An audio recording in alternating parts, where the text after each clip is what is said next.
আজকের ভিডিওটা তারা অনুগ্রহপূর্বক স্কিপ করেন, যাদের রাস্তাঘাটে কুকুর বিড়াল দেখলেই মারতে ইচ্ছা করে, গরম পানি মারতে ইচ্ছা করে, আঘাত করতে ইচ্ছা করে। প্লিজ আপনারা এই ভিডিওটা স্কিপ করেন। কেন বলতেছি? এই কিছুদিন আগে দেখলাম এক ভদ্রলোক একটা কুকুরকে এমনভাবে গরম পানি মারছে, কুকুরের মাথার অংশটা একদম ঝলসে গেছে। আর সে কুকুরকে রেস্কিউ করার মতো কোনো টিমও আসলে গ্রামে নেই।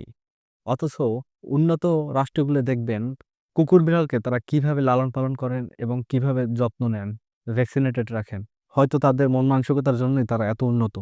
কুকুর এবং বিড়াল আমাদের পরিবেশের জন্য মোটেও ক্ষতিকারক প্রাণী নয়। আমরা একটা কুকুর বিড়াল দেখলে রাস্তায় কেন আঘাত করব অথবা আঘাত করার মন মানসিকতা পোষণ করব, সেটা আমার কোনোভাবেই বোধগম্য নয়। আজকে আমি মেডিকেল সায়েন্স এবং ইসলামের দৃষ্টিতে আলোচনা করার চেষ্টা করব বাসায় বিড়াল পালার যে ব্যাপারটা, সেটা আসলে কতটুকু যুক্তিযুক্ত। বিড়াল পালার সায়েন্টিফিক ব্যাখ্যাটা কি আসলে?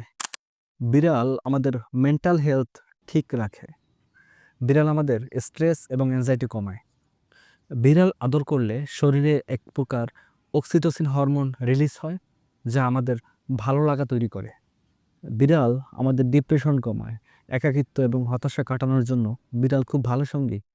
যারা বয়স্ক মানুষ এবং যারা ডিসেবল পারসন, শারীরিকভাবে একটু চলাচলে অসুবিধা যাদের হয়, তাদের বিড়াল খুব ভালো সঙ্গী।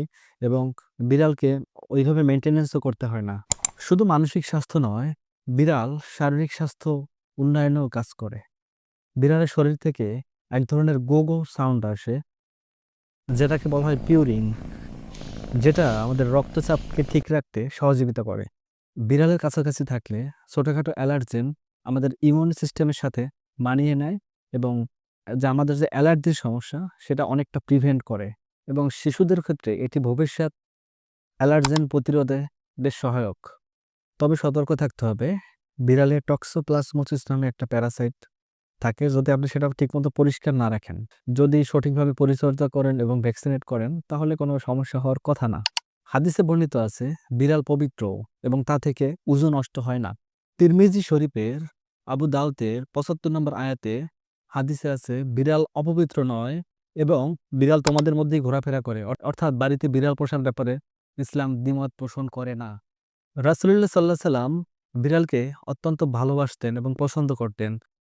আমাদের নবী করিম সাল্লাল্লাহু আলাইহি সাল্লামের একজন প্রিয় সাহাবীর নাম ছিল আবু হুরায়রা, অর্থাৎ বিড়ালের বাবা। তিনি বিড়ালকে কখনো তাড়াননি, বরং বিড়াল দেখলে তিনি আদর করে দিতেন। ইসলাম এমন কোনো প্রাণী পালন করার পারমিশন দেয়নি যেটা আমাদের জন্য নাজায়েজ এবং ক্ষতিকারক, জীবনের জন্য হুমকি স্বরূপ। বিড়াল যেহেতু কোনো রোগের উৎস না এবং নাজায়েজ অথবা ক্ষতিকারক প্রাণী না, সেহেতু বিড়াল পালনে ইসলামিক দৃষ্টিতে কোনো বাধা নেই।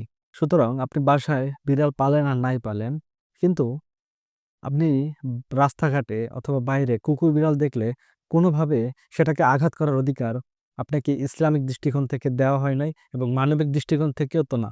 সুতরাং আপনাদেরকে অবশ্যই সতর্ক থাকতে হবে। আমাদের যে পরিবেশ ভারসাম্য রক্ষায় প্রত্যেকটা প্রাণীর গুরুত্ব অনেক অনেক বেশি। আপনি গাছ নিধন করেন, আপনি বিড়ালকে মারেন, পরিবেশের উপরে বিরূপ প্রভাব ফেলে। সুতরাং এই ধরনের কাজ করা থেকে অবশ্যই বিরত থাকবেন। শুধু ইসলাম নয়, প্রাণীদের প্রতি অন্যান্য ধর্মেও আসলে ব্যাখ্যা আছে, সেটা আমার সেভাবে জানা নেই, সেজন্য আমি বললাম না। তবে একটা কথা মনে আছে, জীব হত্যা মহাপাপ, এটা মনে হয় হিন্দু ধর্মে আছে এরকম একটা বিষয়। ধর্ম আমাদেরকে কখনো ভুল শিক্ষা দেয় না। সবাইকে অসংখ্য ধন্যবাদ।